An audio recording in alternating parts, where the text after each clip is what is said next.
This video brought to you by our Patreons. Please consider supporting this channel and joining our Patreons at patreon.com/NovaWing24. Hi there folks, my name's NovaWing24 and welcome to another product review from Microsoft Flight Simulator.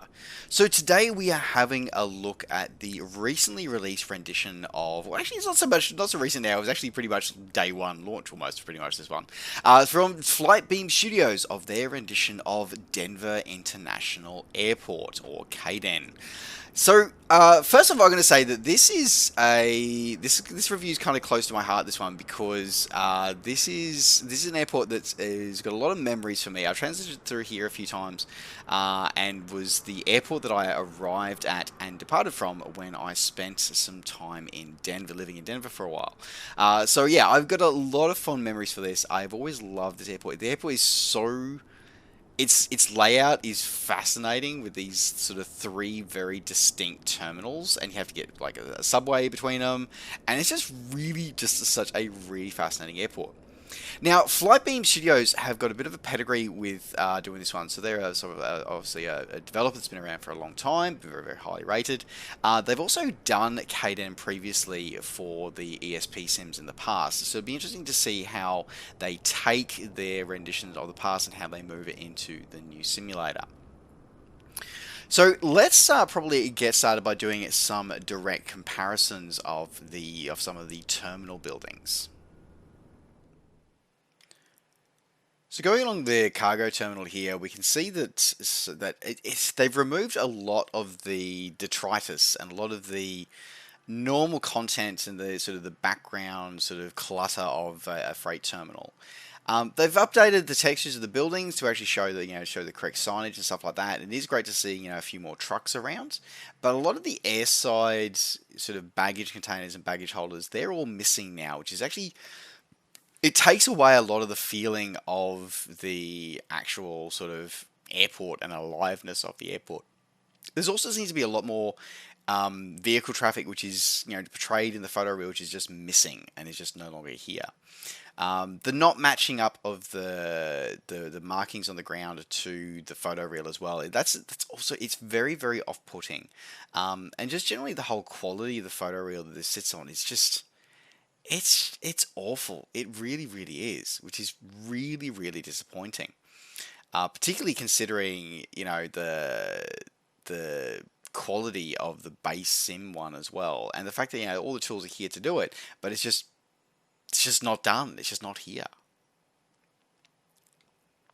Looking through the runways and the taxiways as well, I mean, it does have the undulating curves on them as well, but the taxiway ones seem to be far more abrupt, and it doesn't seem to be like you expect to have some smoothness to them, but the taxiways are almost they almost launch you into space on some of the taxiway ones. So moving from the sort of cargo area to more some of the service vehicle areas, we can see again this example of where it's older photo reel and it's just not clear, and there's just nothing matching the actual sort of content underneath as well. Now, admittedly, yeah, okay, we do have some great features. Again, we've got the roads matching here, but in the car park, it's just... It's spaced out, it's laid out. It's slightly, it's got some redeeming features, but at the same time, it just seems like it's just not quite enough. Now, looking at the entrance gate here, now the toll booth entry and sort of exit from KDEN is sort of very unique, and that's there, and that's great. But as we move through here, we can see that the work on the matching the photo reel with the bridges and the train work is just...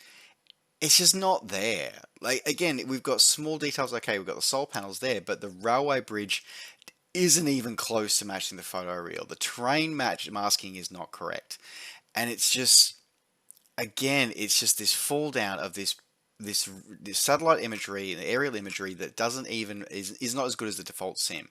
And the fact that we've got this much of an offset off of the rail line, which is such an important visual indicator when you're coming in on approach here, is just really... It's really off-putting, to be honest, and it's really disappointing that that's a thing here. So, Again, and it's really telling here that they've just taken the flight sim, the previous iteration for Flight Sim X, and they've deposited it into this new sim without really spending a lot of time on it. We can see here again as we're going on the side of the airfield, with just that quality of that photo reel, the aerial imagery is just really pales in comparison to what we see normally out of this, as what we expect at a default of this sim. Now, as we go through these buildings here, now these buildings, okay, the buildings themselves are done quite well, and they do, again, they do enhance that appreciation, particularly when you're on your approaches to these runways. But maybe it's a side effect of the fact that we have the drone cam now as part of the new sim, but you pay more attention to some of these issues as well. So it's jarring how poor quality some of the content here is in this particular rendition of KDEN. Now, this is something I really want to do. I wanted to give another side-by-side comparison of the main terminal building. And again, as we're approaching here along the train line, you can see how the one that ships as part of the premium pack is just, it just is so much, it's just straight up, it's so much better. Like, it just, yes, okay, there are certain features of the FS Dream Team 100 better, but overall, like, that terminal for the rail service is better. The way the car park is done is better. Now, yes, okay, you don't have the flying cars in the Flightbeam one, that's fine, but you still have moving cars. But all the main parts of the actual terminal building are modeled correctly in the premium version as part of being a handcrafted airport. So it's really challenging and really interesting to look at this and go, what is the benefit? What is the difference here? Because a lot of the things that make an airport feel like you're at that airport, so the non-airside stuff, those things are really being hard done by this add-on. Now, conversely, as we transition airside here, airside is where we start seeing things actually do go well, and where Flightbeam really have done a good job. So, it's a credit where credit is due. All of the indications that you see airside, so the way the terminals are laid out, the accuracy of terminal buildings are, for the most part, do feel better. So it's a couple of interesting things. Like, you see that the markings are far more clear and distinct on the Premium Deluxe version supplied by Asobo. They're a little more worn and faded on the Flightbeam one. And a lot of the ground clutter and detritus in the Flightbeam one does feel a lot better. It's marked correctly. It's marked up correctly with the correct sort of service vehicles and stuff like that. So in that way, this sim is very correctly. And one of the big ones is the actual terms that you actually see, and the actual gate numbering is accurate on our Flightbeam one, which unfortunately it is not on the handcrafted one, which is kind of disappointing for Microsoft, to be honest.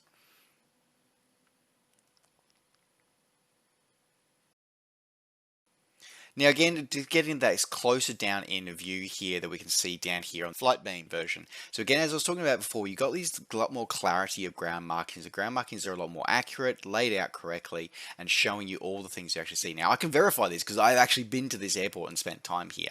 So it makes a combination use of both custom ground service equipment and custom clutter, along with the default aircraft as well. So being able to see the correct trucks that you'll see airside at this airport, that does make a bit of a difference. So if you're looking at the gate, and again, talking about the gate numbers, so the gate numbers that you're seeing here in FS Dream Team's version are correct. They are the correct gate numbers, whereas unfortunately with the ones from even the handcrafted one from Asobo, they're not correct. One of the bugs though with importing the model the way they've done is what you may have noticed just with the textures there on the end of that terminal building is you have this weird glitching effect where you can sort of see inside the terminal, even though there's a solid texture there. You can sort of see inside it, and it's just, again, it shows that this team unfortunately have rushed this to market and have just jammed it in here, ported it over from FSX and Prepared, and not really spent the time to make it from the ground up a proper model, a proper release dedicated for this sim, which is really, really unfortunate because, as I said, it's got a lot of good parts, but it's got these negative parts as well, and it's just, overall, it's just really disappointing. As I said, it's got its good points, but these bad ones are really, really showing up. So one of the interesting things about this airport as well is the fact that this is a So while this is a third-party airport, and it's in a way it kind of shares a little bit with Orbix's Innsbruck in the fact that the airport itself is actually done and is available as a one of the handcrafted airports from Asobo from Microsoft as part of the one of the updated editions. So it's interesting going for it as a third-party dev, and the truth is that from my perspective, the improvements that you get with this rendition from Flightbeam do not justify replacing the one that comes, the handcrafted one from Asobo. And that's a pretty big, I know it's a pretty big claim to make. Now, there are some improvements, don't get me wrong, absolutely. We saw that when we looked through for the terminal buildings, that absolutely, like, there are some improvements on the terminals, especially with the gate numbering, like, hey, that is nice. However, the matching of the elements to the photo reel is absolutely terrible in this release from Flightbeam. Like, literally, it doesn't match. It doesn't line up. It's completely separate. And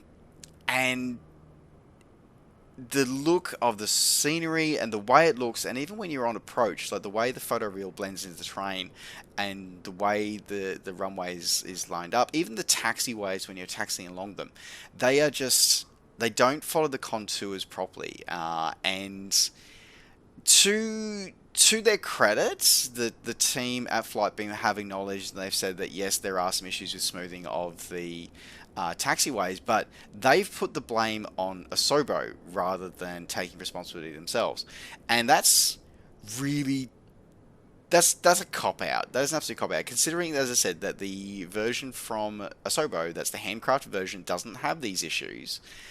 Yes, okay, it doesn't have, like, you know, the United logo on the side of the terminal building. Yes, it doesn't have Frontier's logo on the side of their building. Yes, it does have incorrect gate numbers. Absolutely, it just repeats gate A across all of the terminal buildings instead of specifying the correct, the correct gate line. So yeah, okay, it's got its issues, but those issues do not outweigh the issues that this version introduces. And it's, to be honest, it's really, really disappointing. Really, what it shows to me is, it shows to me that all this developer did is they hand jammed and ported over their FSX version into this, stuck it in there, and hoped for the best. And quite frankly, it's really disappointing, and it's really concerning that a developer that is is previously been known as being a really good high quality work would actually do that. And that's really, as I said, it's really, really disappointing. And there are issues with textures sort of popping in and out on the regular, and also the quality of the photo reel that they've used here is of a lower quality than that used, or ostensibly appears to be a lower quality than that used by Microsoft and Asobo by default. Like, even the train that goes through into, like, so, goes into the terminal building, like, they can't get that right. They can't even have the bridges and the railway tracks actually match the photo reel correctly. So it's incredibly disappointing, this release, to be honest. Like, I understand that it was one of the first, it was, I think, the first scenery released, or at least one of the first sceneries released, but the justification that you're first to market does not excuse this kind of quality. It really doesn't. Now, I think they've got the price point right. I appreciate the fact that they've kept the price points reasonable, and that they acknowledge the fact that, this is a new era of simming where the price gouging that's gone on with legacy sims for the last 10 years is not going to fly with the new sim. However, it's just fundamentally, this is really not worth the money. Like, it's, as I said, there are some improvements. Absolutely, there are some improvements, but the vast majority of this add-on, and when you actually look at it, even when you're taxiing through the taxiways and the runways, like, it's just so much is just not working and just doesn't match up. And it's incredibly disappointing that a developer of the the esteemed developer in their quality that Flightbeam are known for would actually push this out the door. It's really, really disappointing. So I have to say that in its current state, I would not recommend it. I would not recommend this in any way, shape, or form. I feel that this is, I can't even say that this is like an early access product. I really can't. This is disappointing. It really is, and I really hope that Flightbeam come along and fix it. I really hope they do, because issues like this are just, and in this day and age, are unforgivable. They really are. Now, I understand that the SDK is not fully complete yet. Like, I get it as a developer myself. I get that it's not there. It's not complete yet, and we're working towards it, and we're trying to work with a partially completed SDK. But still, this is just, for the benefits that you get from buying the scenery, that you would be better off just continuing to use the one from the Premium Deluxe edition. So that's my opinion for this one. Like, as I said, you get a few things, but so much gets taken out and gets lost. So there you go. So that would be my opinion. My opinion is, unfortunately, at this time when I'm recording this review, this is not worth investing in. I hope that changes. I hope Flightbeam come to the party, and I hope they do redevelop this and make it more like the quality that we come to expect from them. But you know, time will tell. In this current state, I couldn't recommend this to anybody. So there you go. Alright folks, well that does round out this review. Thank you very much for tuning in, as this has been my review of KDEN, or Denver International Airport, from Flightbeam Studios. If you do want to pick it up, you can pick this one up either directly from Flightbeam Studios, or you can pick it up from the in-sim marketplace, available now. Alright folks, thanks very much for watching. Take care, safe skies to all, and if you do want to support myself and the channel, don't forget to throw a like and a subscribe to the channel here. And also, if you want to continue supporting these videos and keeping these videos happening, please consider joining our Patreon at patreon.com/NovaWing24. Alright folks, thanks very much for watching. Take care, safe skies to all, and we'll see you next time. Bye for now.